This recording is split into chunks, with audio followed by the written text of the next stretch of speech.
ಮಕ್ಕಳ ಒಂದು ಕಾರ್ಯಕ್ರಮ ಆಗಿರೋದ್ರಿಂದ ಈ ಅದು ಸರ್ಕಾರಿ ಶಾಲೆ ಇವತ್ತು ಖಾಸಗಿ ಶಾಲೆಗಳಿಗಿಂತ ಹೆಚ್ಚು ಕ್ರಿಯಾಶೀಲವಾಗಿ ಬೋಧನೆಯ ಜೊತೆಯಲ್ಲಿ ಸಾಂಸ್ಕೃತಿಕವಾಗಿ ಸರ್ವತೋಮುಖವಾಗಿ ಬೆಳೆಸುವಂತಹ ಪ್ರಯತ್ನವನ್ನ ಇಲ್ಲಿ ಶಿಕ್ಷಕರು ಮಾಡ್ತಾ ಇದ್ದಾರೆ. ಹಾಗಾಗಿ ಅದು ಹೆಮ್ಮೆಯ ಸಂಗತಿ. ಇವತ್ತು ನಿಮ್ಮಲ್ಲಿ ಒಬ್ಬ ಅಬ್ದುಲ್ ಕಲಾಂ ಇದ್ದಾರೆ, ನಿಮ್ಮಲ್ಲಿ ಒಬ್ಬ ನ್ಯೂಟನ್ ಇದ್ದಾರೆ, ನಿಮ್ಮಲ್ಲಿ ಇರ್ತಕ್ಕಂಥ ವಿಶೇಷವಾಗಿರ್ತಕ್ಕಂಥ ಪ್ರತಿಭೆಗಳಿದ್ದಾವೆ. ಅವರೆಲ್ಲರಿಗೂ ಸಹ ಈ ಅರಸೀಕೆರೆ ಗ್ರಾಮದಿಂದ ಮುಂದೊಂದು 10 ವರ್ಷ ಆದಮೇಲೆ ಈ ಗ್ರಾಮೀಣ ಪ್ರದೇಶದಲ್ಲಿ ಮೊನ್ನೆಲ್ಲ IPS IAS ಗಳು ನೋಡಿದ್ವಿ ನಾವು. ಗ್ರಾಮೀಣ ಭಾಗದಲ್ಲಿ ಅತಿ ಹೆಚ್ಚು ಆಯ್ಕೆ ಆಗಿದ್ದಾರೆ. ಹಾಗೇನೆ ಮುಂದೊಂದು ದಿನ ಈ ಅರಸೀಕೆರೆ ಗ್ರಾಮದಿಂದ ಒಬ್ಬ IAS IPS ಬರಲಿ ಅನ್ನುವಂಥದ್ದು ಈ ಶಾಲೆಯ ಶಿಕ್ಷಕರ ಮನದಾಳದ ಪ್ರಯತ್ನ ಅಂತ ನಾನು ಭಾವಿಸಿದ್ದೀನಿ. ಅಬ್ದುಲ್ ಕಲಾಂ ಹೆಸರು ಕೇಳಿದಿರಾ? ಯಾರು ಏನಾಗಿದ್ರು ಅವರು?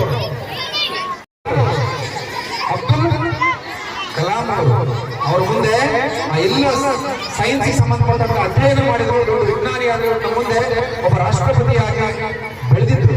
ಸೊ ಅಂತ ಒಬ್ಬ ಶ್ರೇಷ್ಠ ಜ್ಞಾನಿಗಳಂತೆ ನೀವು ಆಗಬೇಕನ್ನುವಂತ ಆಶಯ ಈ ಶಾಲೆಯ ಎಲ್ಲ ಶಿಕ್ಷಕರಾಗಿದೆ.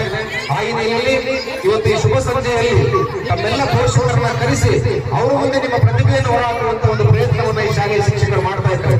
ನೀವು ಪ್ರತಿಭೆಗಳು ತಾನೇ, ನಿಮ್ಮ ಎಲ್ಲರ ಪ್ರತಿಭೆಯನ್ನು ನೋಡಿ ನಿಮ್ಮ ತಂದೆ ತಾಯಿಗಳ ಕಣ್ ತುಂಬಿಸಿಕೊಂಡು ನನ್ನ ಮಗ ಬೆಳೀತಾ ಇದ್ದಾನೆ, ನನ್ನ ಮಗಳು ಬೆಳೀತಾ ಇದ್ದಾಳೆ, ಮುಂದೊಂದು ದಿನ ಈ ಶಾಲೆಗೆ ಈ ಊರಿಗೆ ಕೀರ್ತಿಯನ್ನು ತರುವಂತಹ ಮಗು ಆಗ್ತಾರೆ ಎನ್ನುವಂತಹ ಭಾವನೆಗಳನ್ನು ತುಂಬಿ ಇವತ್ತು ಇಲ್ಲಿ ಪೋಷಕರು ಬಂದಿದ್ದಾರೆ.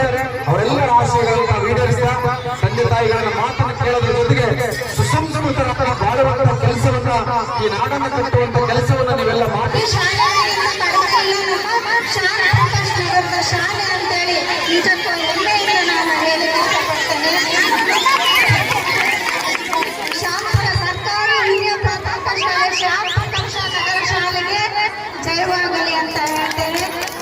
ಜೋರಾದ ಚಪ್ಪಾಳೆ ಬರಲಿ ನಮ್ಮ ಮಕ್ಕಳಿಂದ. ಇಂಥ ಕಾರ್ಯಕ್ರಮ ಹೆಚ್ಚಾಗಿ ಇನ್ನ ನಮ್ಮ ಪೋಷಕರು, ಊರಿನ ಗ್ರಾಮಸ್ಥರು, SCMC ಅವರು, ನಮ್ಮ ಎಲ್ಲ ಗ್ರಾಮ ಪಂಚಾಯತಿಯವರ ಸಹಕಾರದಿಂದ ಇನ್ನೂ ಹೆಚ್ಚು ಮಟ್ಟದಲ್ಲಿ ಈ ಒಂದು ಶಾಲೆ ಬೆಳೀಲಿ ಅಂತ ಹೇಳಿ ಹೇಳಲಿಕ್ಕೆ ಇಷ್ಟಪಡ್ತೇನೆ.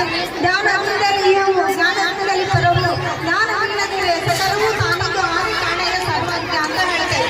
ಜ್ಞಾನಕ್ಕೆ ಬಹಳ ವಿಶೇಷತೆಯನ್ನ, ಒಂದು ಮಹತ್ವವನ್ನು ನಾವು ಕೊಡ್ತೇವೆ. ಹಾಗಾಗಿ ನಮ್ಮ ಎಲ್ಲ ಮಕ್ಕಳು ಕೂಡ ಹೆಚ್ಚಿನ ಜ್ಞಾನವನ್ನ ಪಡ್ಕೊಳ್ಳಿ. ನಮ್ಮ ಅದರಲ್ಲೂ ಕೂಡ ಹೆಣ್ಮಕ್ಳು ಬಹಳ ಜಾಣ ಆಗ್ಬೇಕು, ಅಂತಂದ್ರೆ ಬಹಳ ಜಾಣ ಆಗ್ಬೇಕು. ಹೆಚ್ಚಿನ ಮಟ್ಟದಲ್ಲಿ ಹೆಣ್ಮಕ್ಳು ಮುಂದೆ ಬರಬೇಕು ಅಂತೇಳಿ ನಾನು ಮಹಿಳಾ ಶಿಕ್ಷಕಿಯರ ಸಂಘಟನೆ ವತಿಯಿಂದ ಆಶಿಸ್ತೇನೆ. ನಮ್ಮ ಪೋಷಕರು